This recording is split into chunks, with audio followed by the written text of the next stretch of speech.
सिकटा विधानसभा से बड़ी खबर सामने आई है। भाकपा माले के निवर्तमान विधायक वीरेंद्र गुप्ता ने नरकटियागंज अनुमंडल कार्यालय पहुंचकर अपना नामांकन दाखिल किया। नामांकन के दौरान समर्थकों का जन सैलाब उमड़ पड़ा और माहौल पूरी तरह नारों से गूंज उठा। इस मौके पर पार्टी कार्यकर्ताओं और समर्थकों की भारी भीड़ देखने को मिली। प्रशासन ने सुरक्षा के पुख्ता इंतजाम किए थे। वीरेंद्र गुप्ता ने कहा कि यह चुनाव सिर्फ एक सीट का नहीं बल्कि जनता के अधिकार, सम्मान और न्याय की लड़ाई है।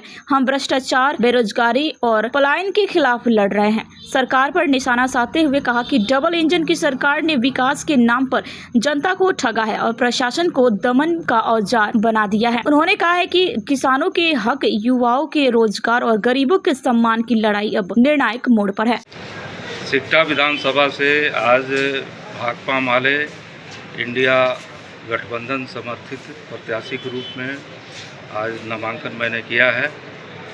और आज का जो चुनाव है, पूरे बिहार का चुनाव, देश में जो लोकतंत्र और संविधान बचाने की लड़ाई है उसका एक हिस्सा बन गया है बिहार का चुनाव।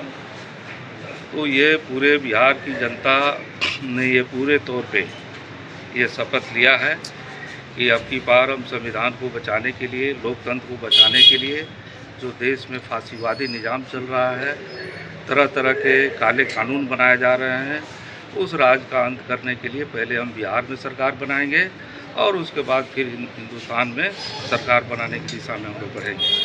तो इसी आपको क्रम में ये बिहार का चुनाव लड़ा जा रहा है। और जहाँ तक हमारे क्षेत्र की बात है, तो क्षेत्र की जनता के तमाम सवालों को हम लोगों ने संबोधित किया है और उनके जितने भी समस्याएं हैं उसको हल करने की कोशिश की गई है। और इस लिहाज से हम उम्मीद करते हैं कि लोग जो है आपकी पारी बदलाव की दिशा में बढ़ेंगे। जो 20 सालों से जो सरकार एनडीए की चल रही है, ये पूरे तौर पे बोझ बन गई है बिहार पर। 3.5 करोड़ से ज़्यादा लोग बाहर बिहार से जाते हैं, तब उनके बाल बच्चा यहाँ जिंदा है और यहाँ रोज़गार नाम की चीज़ नहीं रह गई है। यहाँ विधि व्यवस्था जो है पूरी तरह से चरमरा गई है। दिन दहाड़े अपराधियों द्वारा हत्याएं होती हैं। सीएसपी बैंक संचालक से लेके सोना चांदी के आभूषण के व्यापारी से लेके तमाम बिजनेसमैन, तमाम किसान, तमाम लोग जो है, महिलाएं, ये सुरक्षित नहीं रह गई हैं। तो ये विधि व्यवस्था का भी सवाल इस सरकार में एक बड़ा सवाल बना हुआ है। लोग एक अच्छी विधि व्यवस्था वाली सरकार चाहते हैं। इसके साथ साथ लोग एक खुशहाल बिहार की बात कर रहे हैं, जिस बिहार में 20 सालों में लोगों की आमदनी 1 करोड़, लगभग 94 लाख परिवारों की आमदनी जो है 6000 से कम हो गई और 6000 से कम आमदनी में लोग यहाँ जिंदा रहते हैं।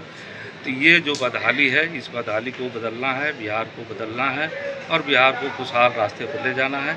इसके लिए ये पूरा चुनावी अभियान चलेगा जनता के एजेंडा पर, शिक्षा के लिए, स्वास्थ्य के लिए, रोजगार के लिए, गरीबों भूमिहीनों को ज़मीन देने के लिए, बुलडोजर राज खत्म करने के लिए। ये तमाम चीज़ें हैं इसमें और इन तमाम एजेंडा पर हम लोग आगे बढ़ेंगे। आपकी लड़ाई किन से रहेंगी? हमारी लड़ाई तो किसी से नहीं है वहाँ पर। हमारी लड़ाई लोकतंत्र बचाने की लड़ाई है, संविधान बचाने की लड़ाई है। और ये सरकार जो है लोकतंत्र और संविधान को कदम दर कदम ख़त्म कर देना चाहती है। दिल्ली और पटना की जो दोनों डबल इंजन की सरकार है, इसके खिलाफ लड़ाई है। पूरे तौर पे देश की आज़ादी बचाने की लड़ाई है, नागरिकों की आज़ादी बचाने की लड़ाई।